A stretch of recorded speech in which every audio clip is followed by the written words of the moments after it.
నమస్తే, welcome to Telugu one cinema. This is Divyasri. Icon star Allu Arjun one man show Pushpa 2 December 4న world వైడ్గా విడుదలై ఎంతగా సంచలన విజయాన్ని అందుకుందో తెలిసిందే.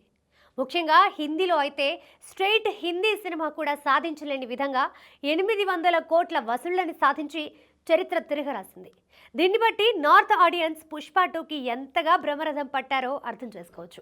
పైగా లోకల్ సినిమాని కూడా అక్కడి ప్రేక్షకులు పట్టించుకోలేదు. రీసెంట్గా ఇదే విషయంపై ప్రముఖ బాలీవుడ్ యువ హీరో ఉత్కర్ష్ శర్మ మాట్లాడుతూ, మా వనహాస్ మూవీ రిలీజ్ డేట్ విషయంలో మేమంతా ఇంకోసారి ఆలోచించాల్సిందే. అలా చేయకుండా పుష్ప 2 సమయంలోనే మా మూవీని రిలీజ్ చేశాం. దీంతో ప్రేక్షకులకి మా మూవీ చేరుకునే లోపే స్క్రీన్స్ దొరక్క చచ్చిపోయింది. ఫస్ట్ వీక్ బాగానే టాక్ వచ్చినప్పటికీ సరైన స్క్రీన్స్ లేకపోవడంతో కలెక్షన్స్పై ప్రభావం చూపించింది. దానివల్లే మా చిత్రానికి ఆశించినంత వసూళ్లు రాలేదు. ఒక్కోసారి 2-3 కొత్త చిత్రాలని ప్రేక్షకులు చూడడానికి మన దగ్గర కావాల్సిన స్క్రీన్స్ లేవని నా అభిప్రాయం. ఈ కారణం వల్లే కొన్ని మాత్రమే పోటీలు నిలవగలుగుతున్నాయి.